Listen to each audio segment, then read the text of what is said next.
Selamat pagi teman-teman. Sudah hari Sabtu lagi teman-teman, gak kerasa. Dan selamat datang di tayangan mingguan What Went Wrong.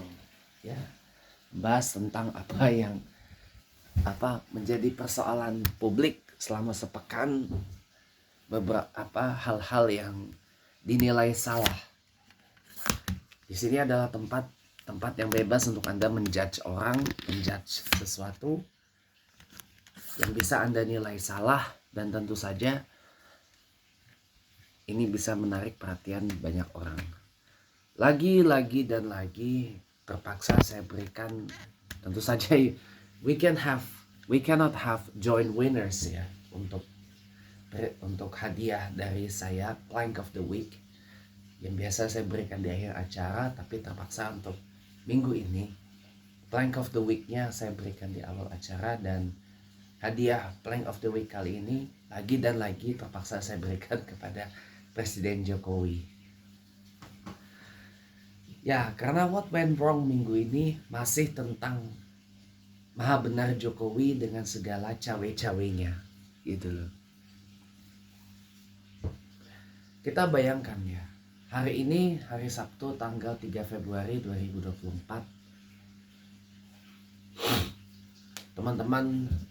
Teman-teman saya yang berstatusnya saat ini adalah pendukung calon presiden, calon wakil presiden Bapak Ganjar Pranowo dan Profesor Dr. Mahfud MD hari ini mengadakan acara kampanye akbar di Gelora Bung Karno, Jakarta. Konser akbar Salam Metal, dan dihadiri oleh banyak kalangan. Sebelum acara nanti dimulai pada pukul 12 siang waktu Indonesia Barat, pas zuhur, itu banyak laporan katanya banyak teman-teman pendukung Ganjar Mahfud di daerah yang gak bisa ke Jakarta karena gak kebagian bus, karena busnya ada sabotase. Nah, curhatan serupa datang dari teman-teman pendukung calon presiden, calon wakil presiden Profesor Anies Baswedan, Kiai Haji Muhaimin Iskandar atau Gus Imin. Ya, mereka curhat gak susahnya dapat izin kampanye. Dan yang viral itu ketika tim nasional Amin itu hendak mengadakan acara di Museum Diponegoro, Jogja. Katanya gak diberi izin, katanya itu museum dikelola oleh TNI. Padahal museum itu tidak berada di bawah pengelolaan TNI, Tentara Nasional Indonesia, tetapi melainkan di bawah pengelolaan Dinas Kebudayaan dan Pariwisata Yogyakarta. Beda cerita dengan Museum Satria Mandala di Jakarta yang memang pengelolaannya langsung di bawah TNI lewat Pusat Penerangan Sejarahnya atau Puspen TNI-nya.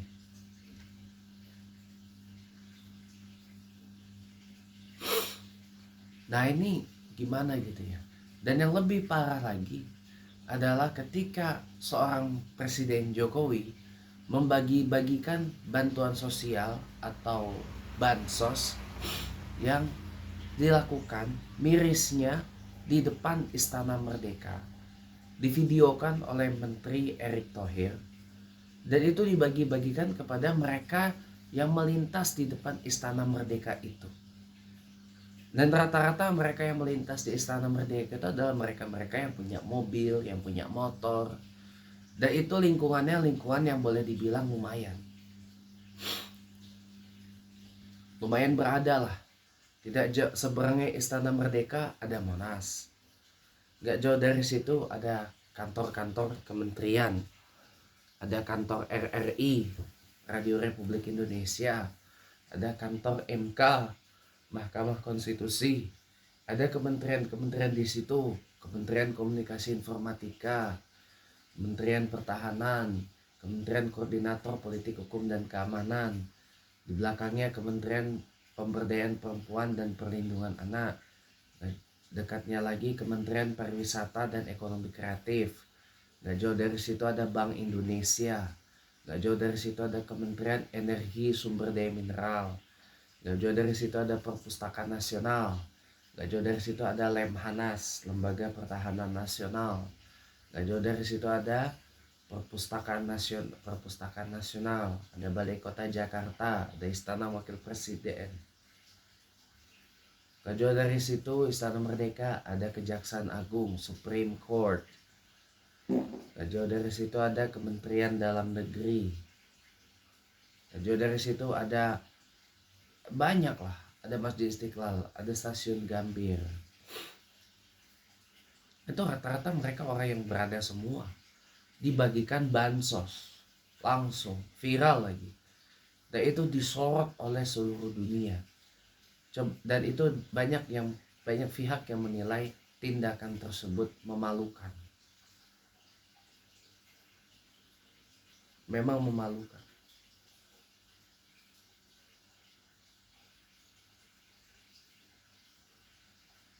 Jadi terus terang aja saya sampai terkaget-kaget loh melihat ini manuver apa yang dilakukan oleh Presiden Jokowi ini.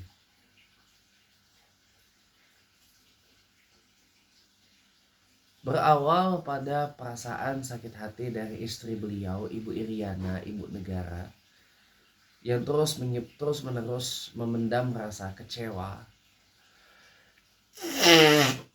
karena Ibu Megawati Soekarno Putri, Presiden kelima Indonesia dan juga Ketua Umum PDI Perjuangan, terus menerus menyebut Presiden Jokowi itu petugas partai.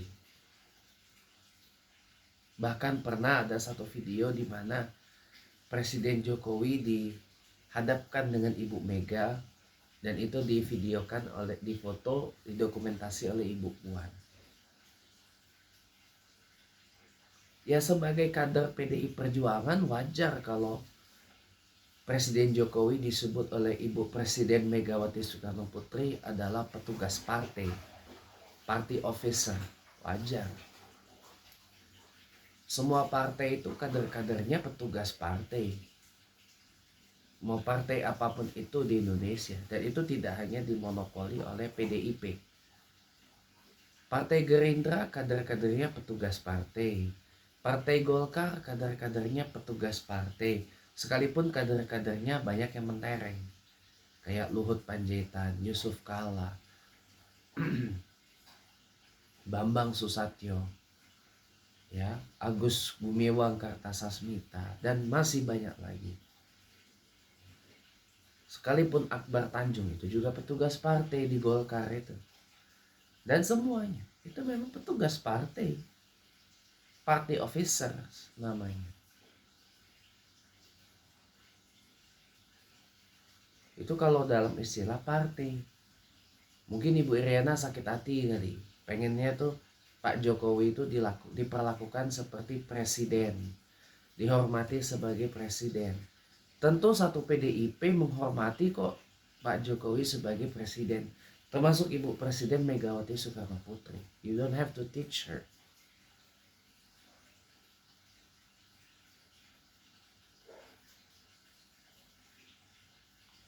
Tapi ya itulah. Lalu kemudian ketika waktu Lebaran tahun lalu, Lebaran Idul Fitri 2023, kan itu momennya H-1 Lebaran Idul Fitri tahun lalu, itu kan PDI Perjuangan meresmikan Pak Ganjar Pranowo sebagai calon presiden yang diusung oleh PDI Perjuangan. Gak lama Pak Ganjar ikut Pak Jokowi ke Solo kan, berlebaran di situ.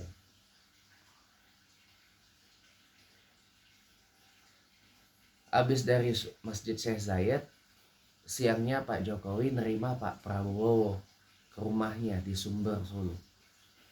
Di situ Pak Prabowo terang-terangan menolak tawaran dari Bapak Presiden Jokowi untuk jadi calon wapresnya Pak Ganjar. Jadi dua-dua ini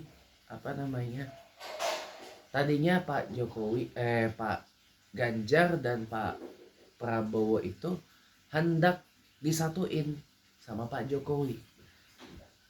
Cuman dua-duanya ini punya ego. Pak Prabowo karena dia merasa paling senior, dia merasa ketua umum Partai Gerindra, dia pengennya yang dicapreskan Pak Ganjar nyalon wakil presiden. Di satu sisi Pak Ganjar ini kan dicapreskan oleh partai pemenang pemilu 2 kali, PDI Perjuangan. Lah PDIP-nya nggak mau Pak Ganjar tuh nyalon dijadikan calon wakil presiden. Nah disitulah mulai ketegangan antara Ibu Mega, PDIP dan Pak Jokowi itu dimulai. Puncaknya ketika di penghujung tahun 2023, Mahkamah Konstitusi tiba-tiba mengabulkan gugatan tentang batas usia minimum nyalon presiden, nyalon wakil presiden dari Almas Sakabiru, putra dari Bunyamin Saiman, aktivis anti korupsi yang belakangan diketahui juga merupakan sahabat dari Presiden Jokowi.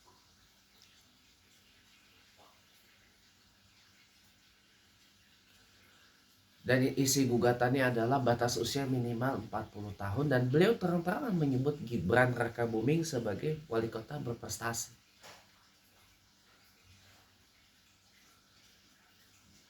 Usia minimal 40 tahun dengan alinea tambahan pernah atau sedang menjabat kepala daerah. Nah disitulah kemudian Gibran Rakabuming, putra sulung Presiden Jokowi yang usianya masih di bawah 40 tahun lolos dan dicalonkan cawapres pendampingi Pak Prabowo Subianto. Dan disitulah Pak Jokowi mulai mau terang-terangan mendukung Pak Prabowo. Jadi beliau membawa masanya, membawa sejumlah relawan pendukungnya ke arah dukung Pak Prabowo karena magnetnya adalah Gibran. Jadi mulai tuh di situ terjadi pecah kongsi antara Pak Jokowi dengan PDIP gitu. Lah kita saya dan teman-teman yang pendukung Ganjar dibilang buzzer PDIP, dibilang tegak lurus partai. Padahal PDIP itu banyak melahirkan ya pemimpin-pemimpin ya harus diakui memang di PDIP itu banyak kader-kadernya yang korupsi, tapi semua partai juga banyak kok kader yang korupsi. Dikira partai Gerindra tidak ada kader yang korupsi? Ada. Dikira partai Golkar tidak ada kadernya yang korupsi? Banyak. Semua partai itu ada yang korupsi, gak cuma PDI Perjuangan aja. Tapi PDI Perjuangan harus saya akui banyak melahirkan pemimpin-pemimpin berkualitas. Bukan hanya Pak Jokowi seorang. Ada Pak Ahok ya yang dia pernah jabat gubernur Jakarta, melakukan revitalisasi yang membangun Jakarta besar-besaran, sekalipun saat itu Pak Ahok belum jadi kader PDI Perjuangan. Baru setelah keluar penjara Pak Ahok baru masuk PDI Perjuangan. Ada Pak Jarod, wali kota Blitar 2 periode, Jarod Saiful Hidayat. Ada Ibu Tri Risma hari ini, wali kota Surabaya 2 periode, bangun Surabaya jadi Pol sekarang. Ada Pak Ganjar Pranowo, gubernur Jawa Tengah 2 periode, Jawa Tengahnya Pol sekarang, dan masih banyak lagi. Dan masih banyak lagi. Termasuk kita nggak boleh lupa Pak Edi Santana Putra, ya mantan wali kota Palembang 2 periode, yang sekarang pindah ke Gerindra ya kalau saya tidak salah. Itu waktu jadi wali kota Palembang, wow Palembang dibangun banget sama beliau.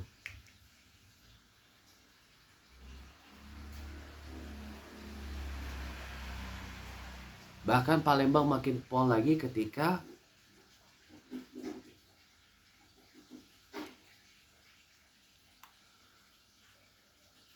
ya Pak Harnojoyo didampingi Ibu Wakil Wali Kota Palembang, saya lupa siapa namanya, yang pindah ke Nasdem.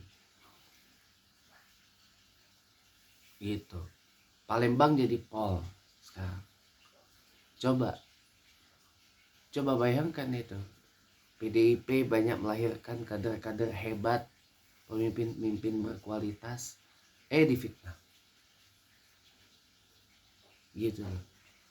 Jadi memang harus jadi memang ya inilah situasi negara kita sekarang karena manuver ekstrim Jokowi dan cawe-cawenya gitu loh.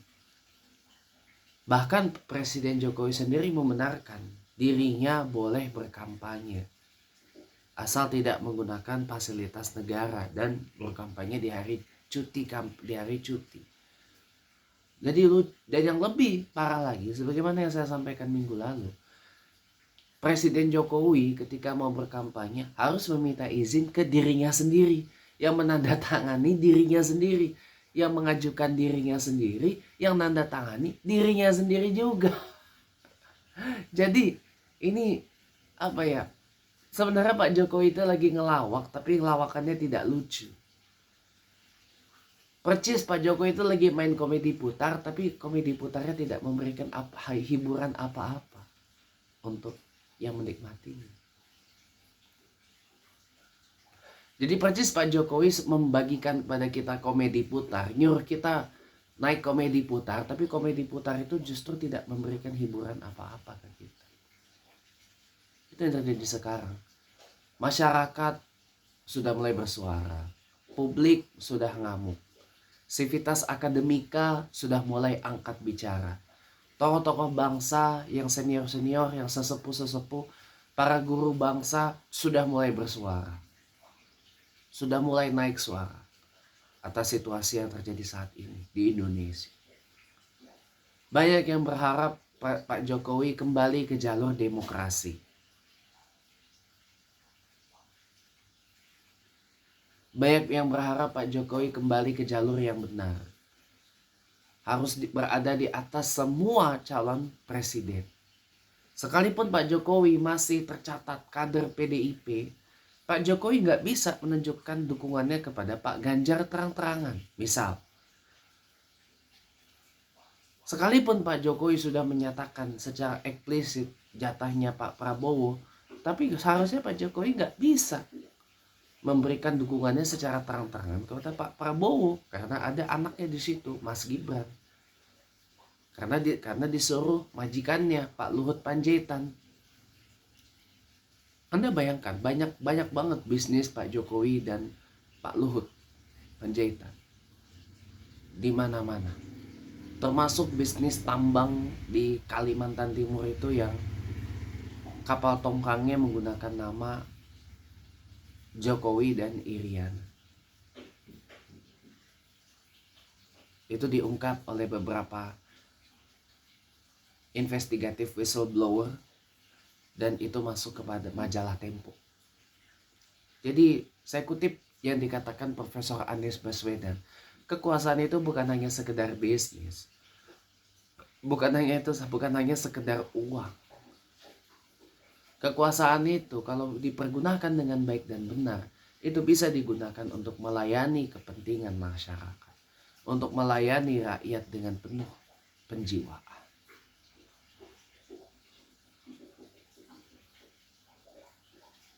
Maka izinkan saya mengatakan salam 4 jari. Ya, 4 ini bukan angka sembarangan. 4 ini adalah sila keempat dari Pancasila. Kerakyatan yang dipimpin oleh hikmat kebijaksanaan dalam permusyawaratan perwakilan. Yang depannya aja deh yang kita jadikan kesimpulan akhir. Kerakyatan yang dipimpin oleh hikmat kebijaksanaan. Berarti pemimpin itu harus punya kebijaksanaan. Harus punya wisdom. Kita harus memimpin bangsa ini dengan bil hikmah. Arif dan bijak. Bil hikmah wal arif. Harus pakai hikmah, bukan pakai duit, bukan pakai bansos. Jadi saya pikir bansos ini dibagiin harus di stop deh. Kalau mau dibagikan bansos, ya didata dulu lingkungan mana yang pantas terima bansos. Dan itu cukup disalurkan. Saya perkuat pendapatnya Pak Yusuf Kala. Bukan hanya lewat kantor pos, tapi disalurkan juga ke ketua RW-nya. Ketua RW-nya siapa? Cukup disampaikan ke ketua RW-nya, lalu dibagikan kepada yang berhak, didata lagi. Jangan bansos itu kemudian ditilep seperti zaman corona dulu. Bahkan ini anggaran bansosnya lebih gede lagi dari bansos zaman corona dulu. Cukup dibagikan lewat kantor pos, kalau misalkan ketua RW-nya mungkin tidak amanah, karena bansosnya ditilep untuk keluarganya barangkali. Ya cukup dibagikan lewat kantor pos, dibagi-bagi kepada yang berhak. Tapi didata dulu lingkungannya, yang nerima nih siapa gitu loh.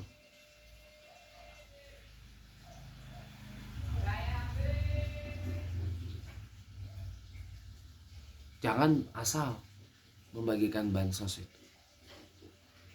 Jangan juga orang Menteng dapat bansos, malu-maluin. Ya nggak semua orang Menteng lah ya. Di Menteng kan juga ada orang yang kurang berada, saya tahu banget daerah situ. Tapi kan orang melihat Menteng itu kan daerahnya orang kaya. Kalau orang Betawi bilangnya daerah gedongan gitu.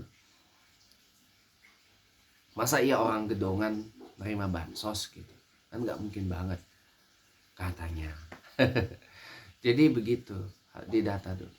Jadi saya pikir ya sudah waktunya Pak Jokowi kembali ke jalur yang benar, kembali ke jalur presidensi beliau, harus netral dan jangan lagi ada politisasi bansos dan bagi-bagi bansos gak karu-karuan demi nyolong suara.